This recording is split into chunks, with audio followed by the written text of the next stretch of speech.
Bonjour à tous, bienvenue sur la chaîne Ufologie Dynamique, Anomalie aérienne non conventionnelle. Aujourd'hui, on va ouvrir la section magazine, magazine BD, consacré donc à l'ufologie. On va commencer avec le magazine Ufomania. Alors, Ufomania, c'est un magazine qui était né en avril 1993 et ça ne nous rajeunit pas.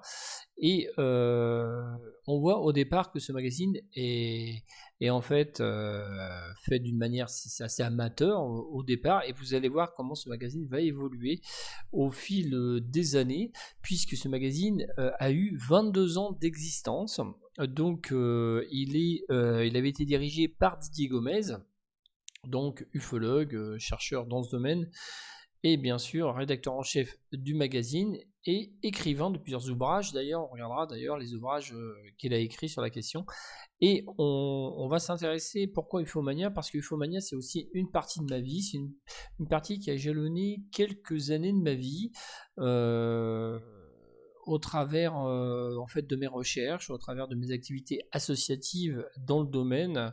Et donc j'ai eu l'occasion d'être correspondant pour cette revue, comme d'autres d'ailleurs, et puis j'ai eu l'occasion d'écrire donc des articles. Alors moi j'étais plutôt bercé dans la communication en ufologie, de façon à expurger en fait tout ce qui est de l'aspect du folklore, de l'irrationnel, pour en fait en faire une étude sérieuse, mais aussi pour en faire un langage accessible au public, mais aussi accessible pour les universitaires, pour les scientifiques et les étudiants.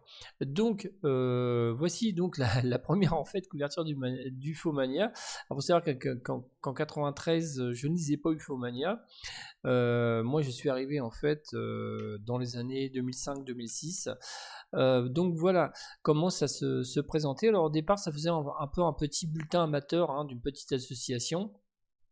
Et puis ça permettait de, euh, de vivre, enfin de faire passer sa passion, hein, à travers un petit bulletin. Alors c'est un peu ce qui se passait en fait dans les années 70-80.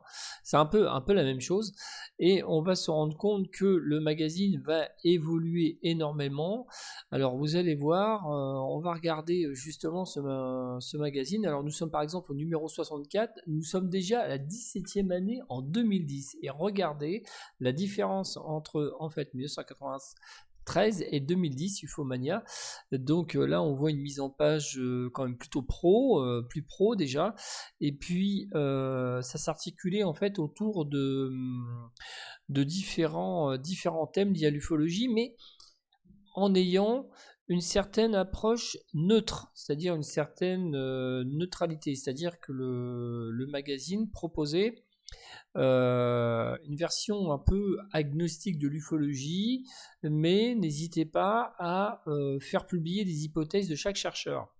Et il y a une différence avec beaucoup d'autres magazines qui ont eu lieu, qui ont existé dans le passé ou qui existent encore, c'est que ce magazine ne fonctionnait qu'avec ses correspondants. Enfin, il ne vivait qu'avec ses abonnés ou ses quelques publicités, mais il ne vivait aussi avec ses correspondants. C'est-à-dire que j'ai été correspondant, j'ai écrit des articles, vous avez d'autres chercheurs qui ont écrit des articles, et vous allez voir, dans ce magazine, pratiquement tous les ufologues ont écrit dans ce magazine. Pratiquement tous. Et même les chercheurs de renom, comme Jacques Vallée, on a eu même des gens du CNES comme Xavier Passot, ancien directeur du GIPAN, Jacques Pattenet, ancien directeur du GIPAN, au sein du CNES.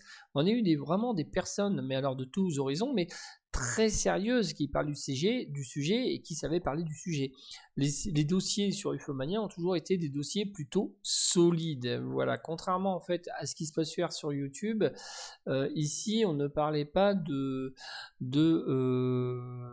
crash d'OVNI et d'OVNI cachés sous le Vatican, hein. Ici c'était plutôt sérieux, c'était loin quand même du folklore, de l'irrationnel, de la lunatic fringe. Et donc, contrairement à ce qui se fait aujourd'hui sur YouTube, là c'était du sérieux. Quand on parle de lourd, hein, sur YouTube, ce qui me fait d'ailleurs souvent sourire, là ici c'était vraiment du lourd, parce qu'il y avait vraiment des enquêtes. Mais en plus de ça, c'était des enquêtes de recherche approfondie, mais en plus des enquêtes de terrain. C'est-à-dire que c'était un magazine de papier qui en fait proposait aussi des initiatives de terrain, des enquêtes de terrain, mais aussi des initiatives liées au monde associatif de l'ufologie. Donc on était loin en fait de l'ufologie web 3.0 où on est derrière un écran et puis on lit des rapports à longueur de soirée. Là c'était autre chose, c'était d'un autre niveau on va dire.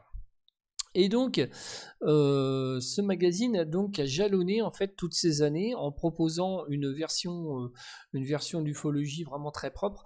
Donc, et Didier Gomez, je trouve, et c'est là-dessus qu'il faut lui rendre hommage, c'est qu'en fait, il a sacrifié une partie de sa vie à ce magazine. Alors, ce magazine était lié à une association aussi au départ, à l'association Planète OVNI.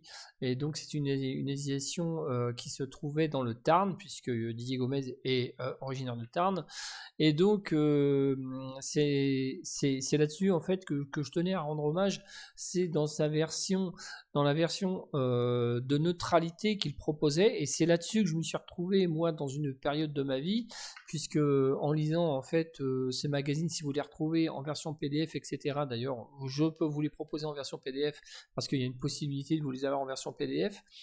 À l'époque, je m'y suis retrouvé. Pourquoi ? Parce que justement c'est dans cet esprit de neutralité, alors même si de temps en temps ça flirtait un peu avec les idées de Jacques Vallée sur certaines hypothèses, il y avait quand même encore ce côté agnostique très intéressant.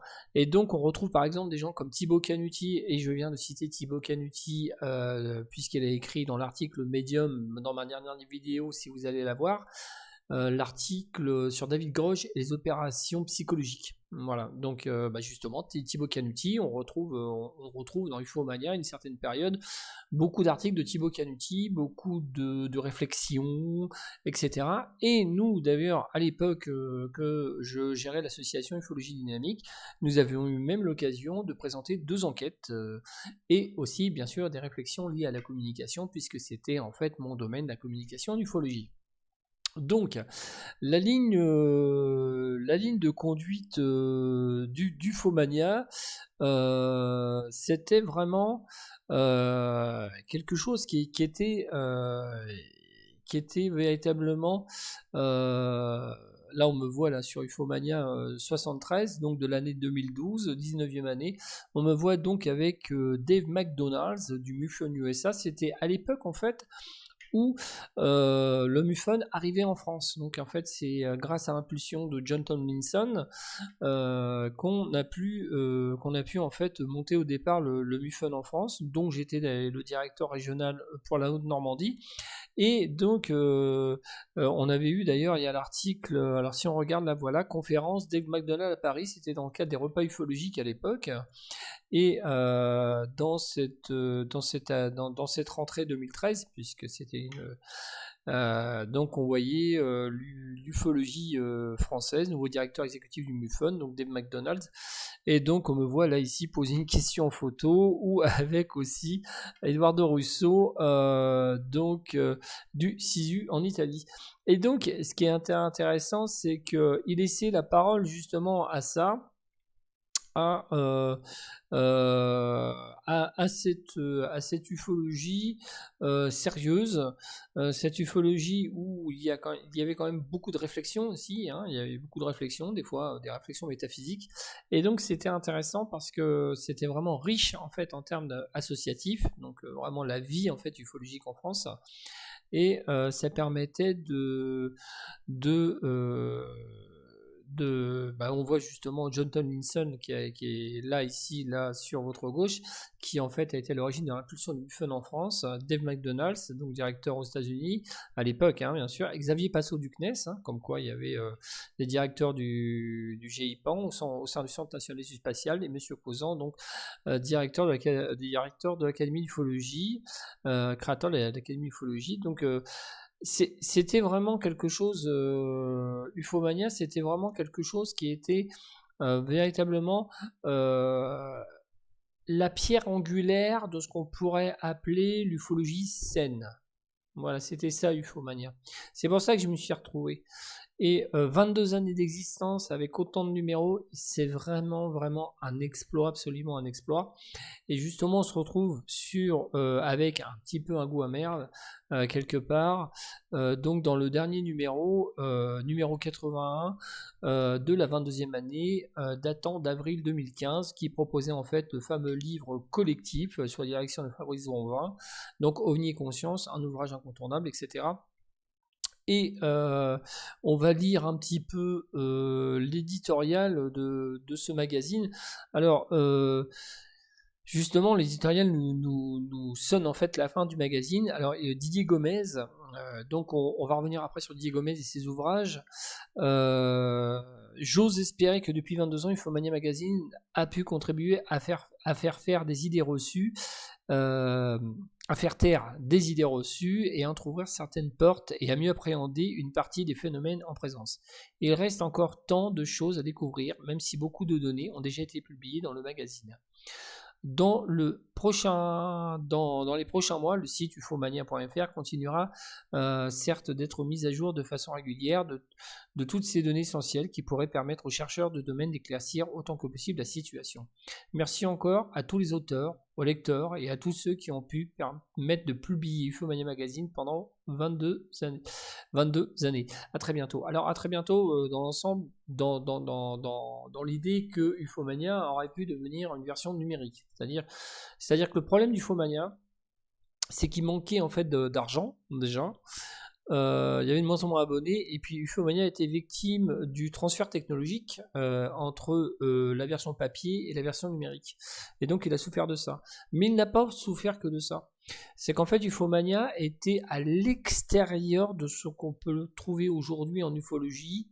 Et quand on parle des phénomènes aériens non conventionnels, il était à l'extérieur de tout ça. C'est-à-dire que énormément de gens qui étaient rattachés à l'ufologie, même qui étaient dans l'ufologie depuis longtemps, ne le lisaient pas, pour la bonne et simple raison qu'ils ne rentraient pas dans leur domaine de conviction, de certitude et de croyance. Et comme c'était agnostique, ça proposait uniquement des modélisations, mais à titre neutre, ça n'a pas plu, ça ne plaisait pas. Ce magazine, des fois, il ne plaisait pas à certaines franges en fait de l'ufologie, comme moi d'ailleurs, j'ai pas plu à certaines franges de l'ufologie. Et d'ailleurs, c'est peut-être pour ça que je me suis retrouvé dans l'ufomania en fin de compte, parce que en fait, nous étions peut-être un certain groupe de personnes qui n'avaient rien à voir avec ceux qui pensent qu'il y a des ovnis sous le Vatican. Donc, on était totalement différents dans cette approche.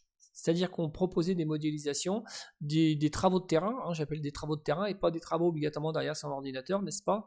Donc, on était véritablement des gens qui, en fait, s'activaient pour que les choses changent. Et c'est pour ça d'ailleurs que je me suis reconnu dans ce magazine et que j'ai pu écrire des articles. C'est pour ça que l'association Ufologie Dynamique a pu écrire des articles. Et qu'on retrouve, on retrouve dans ce magazine des articles de Jacques Vallée, attendez, pas rien, Jacques Vallée, Jacques Pattenet, Xavier Passot, donc du CNES, on retrouve beaucoup d'articles de Michel Granger, l'ufologue, de Jean Sider, etc., etc. Donc ce magazine était vraiment la voie qu'il fallait, en fait, la véritable voie, sauf qu'il n'a pas été aidé par les gens qui, se dit en passant, étaient passionnés d'ufologie. Il n'a pas été aidé, il n'a pas été soutenu. Mais il a duré quand même 22 ans, c'est énorme. Et d'ailleurs, il a eu, comme vous le voyez là, il a eu des couvertures couleur, donc de très belles couvertures couleur, des numéros spéciaux, etc. Comme vous le voyez. Donc, véritablement, ce magazine a vraiment fait vivre quand même le petit microcosme ufologique, la micro-société, comme je le dirais. Et puis, ça a permis aussi de présenter les grandes initiatives comme l'instauration du MUFON France, comme la création de l'Académie ufologie, etc. Ça a permis quand même, et puis ça parlait des repas ufologiques à l'époque quand ils étaient en fait sous l'égide de Monsieur Gérard Lebas, et ça a permis quand même de proposer autre chose. Donc voilà. Donc on va s'intéresser à Didier Gomez parce que justement je voulais vous intéresser à Didier Gomez puisque bon. Sachez que Didier Gomez, je ne l'ai jamais rencontré, je l'ai eu au téléphone plusieurs fois, et on travaillait de cette manière, on travaillait par mail, on travaillait par téléphone. Voilà. Donc, il a écrit en fait un livre en 2001, L'Or des ovnis, qui en fait nous parle de la vague des années 90, des fameux gros objets triangulaires, etc., qui ont dépassé le nord de la France et la Normandie. C'est un petit ouvrage, un tout petit ouvrage, mais qui est absolument passionnant. Moi je l'ai. Si vous pouvez le trouver, n'hésitez pas. Si vous habitez la Normandie, c'est même encore mieux, hein. C'est la fameuse vague du 5 novembre 1990 et c'est vraiment absolument génial. Donc il y a vraiment des enquêtes qui ont été faites sur le terrain et ça nous explique en fait ce qui s'est passé durant cette période. Il a écrit aussi OVNI, alors il est du Tarn, donc il a écrit OVNI 50 ans d'enquête dans le Tarn, apparition insolite en Occitanie, puisque c'est sa région d'origine. Donc un livre tout à fait intéressant que j'ai d'ailleurs. Plutôt sur ce qu'on appelle en fait les observations locales. Il a écrit aussi, alors il a écrit quand même, il a participé à un ouvrage véritablement intéressant, OVNI et nucléaire, sommes-nous sous surveillance, Stéphane Royer et Didier Gomez, et véritablement passionnant. L'apparition, ça date de 2021, donc c'est pas si vieux que ça. Donc il s'est toujours intéressé en fait à l'idée en fait des observations et en fait de notre technologie nucléaire. Donc voilà. Et puis voilà. Donc en fait, autour de quoi s'articuler Ufomania pour venir Ufomania? Rien qu'à lire la ligne de conduite, vous allez comprendre. Ufomania donc je dis était une publication trimestrielle d'informations destinée aux lecteurs passionnés par les phénomènes aérospatiaux non identifiés. Déjà, il ne parle pas d'OVNI. Et autres apparitions insolites. Ça, c'est bien parce que j'aime bien parce qu'il y avait un côté un peu des fois de Jacques Vallée, Jean Sider, etc. au sein de ce magazine. Ça nous posait plus de questions que l'image de l'extraterrestre très pop culturel qu'on retrouve aujourd'hui sur YouTube. Son objectif principal est de présenter le bilan des recherches réalisées durant les dernières semaines tout en essayant de déboucher sur un débat d'idées constructif. Voilà. Donc ça c'était constructif parce qu'il y avait un échange au sein du Fomania aussi, on échangeait en fait, il y avait un débat sur le magazine, il y avait du pour et du contre. L'ensemble des données publiées provient de témoignages, d'articles de presse ou de réflexions émanant de nos différents correspondants. Alors voilà, c'est ce que je disais. Le magazine vivait avec ses correspondants, donc on écrivait tous en fait pour Ufomania, enfin tous, une bonne partie pour Ufomania. Donc on sortait des articles et puis Didier les validait ou pas, voilà, tout simplement. Et à l'étranger. Ensemble, nous efforçons de faire progresser l'étude du CG en apportant peu à peu des éléments de réponse. Si l'origine de ces phénomènes n'est pas encore clairement identifiée, voilà, donc c'est clair, il y a une certaine neutralité, de nombreuses pistes restent envisageables. Bah oui, en fait, le magazine lui-même, Ufomania, pendant 22 ans, a ouvert la porte à plein d'hypothèses. Voilà, tout simplement. On pouvait les lire, mais ça voulait pas dire qu'Ufomania validait l'hypothèse, mais on pouvait les lire. Donc ça permettait en fait de voir ce qu'un chercheur, par exemple, avait publié à l'époque, tout simplement. Voilà, tout simplement sur le phénomène lui-même. Il est donc important de garder l'esprit ouvert afin de mieux appréhender leur signification dans notre environnement immédiat. Les enquêtes sur le terrain constituent notre manière première d'étude. Vous avez entendu? Les enquêtes sur le terrain constituent notre première étude. Ben oui, c'est ça, c'est le terrain. Ce n'est pas la web ufologie, ce n'était pas la web ufologie comme on retrouve aujourd'hui. C'est facile de dire spécialiste quand on lit des dizaines de rapports américains devant son assemblée. Quand je veux dire, voilà, moi aussi je peux lire des centaines de rapports américains et puis dans 6 mois je suis spécialiste des États-Unis en matière d'ufologie. Bref, j'en dirai pas plus. Les pans sont une réalité et doivent faire l'objet d'une étude rigoureuse. Bon, alors c'est clair, ça doit faire une étude rigoureuse. De toute façon, Ufomania a toujours dirigé son accent vers l'esprit d'ouverture, mais aussi l'esprit scientifique, voilà. Et puis l'esprit d'ouverture, voilà, en ouvrant quand même la porte aux autres, et même des fois aux sceptiques, etc. Et puis ça permettait aussi de connaître bon nombre d'ouvrages parce que Ufomania proposait aussi des ouvrages, des ouvrages véritablement intéressants comme là OVNI et Conscience, etc. Mais il présentait des nouveaux ouvrages, il présentait de nouvelles initiatives sur le terrain, des associations, des sites internet, quand il y a eu l'ère de l'internet, puisque Ufomania a traversé en fait l'ère de l'internet, le début de l'internet. Et donc ça a permis de connaître tout ce qui se passait en fait autour en fait de l'ufologie. Et puis ce fut une belle aventure, hein. Je fus une belle aventure et je véritablement je tire mon chapeau à Didier Gomez pour tout le travail qu'il a effectué à la fois sur le terrain, toutes les heures qu'il a sacrifiées pour ce magazine. Qui a un moment très bien fonctionné d'ailleurs. C'est vrai qu'il a un moment, il a été quand même assez bien. Voilà, il a été un petit peu quand même propulsé un moment, mais ça s'arrêtait souvent à des cercles plutôt de réflexion. Qui a quelque chose de très généraliste, très folklorique, très sensationnel, etc.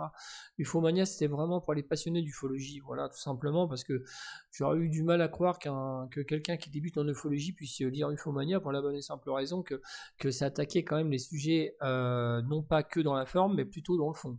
Donc voilà pour ce que j'ai à dire pour Ufomania. Donc ce magazine, donc, comme je disais, ce magazine peut être trouvable en PDF, etc. Il y a des numéros sur internet que vous pouvez trouver en PDF. Néanmoins, je peux vous donner accès à une banque de données pour trouver tous les Ufomania et puis vous faire une collection, voilà, de ce magazine en PDF, de les lire. Il y a des très belles modélisations, de très beaux articles. Il y a de très grands chercheurs, de très grands ufologues, animateurs, etc. Et d'ailleurs, vous pouvez même me retrouver d'ailleurs dans ce magazine. Donc voilà, et puis bien sûr des cas, hein, des grands cas, des cas inconnus d'ufologie, des cas locaux aussi, par département, par région, etc. Enfin bref, c'était vraiment complet.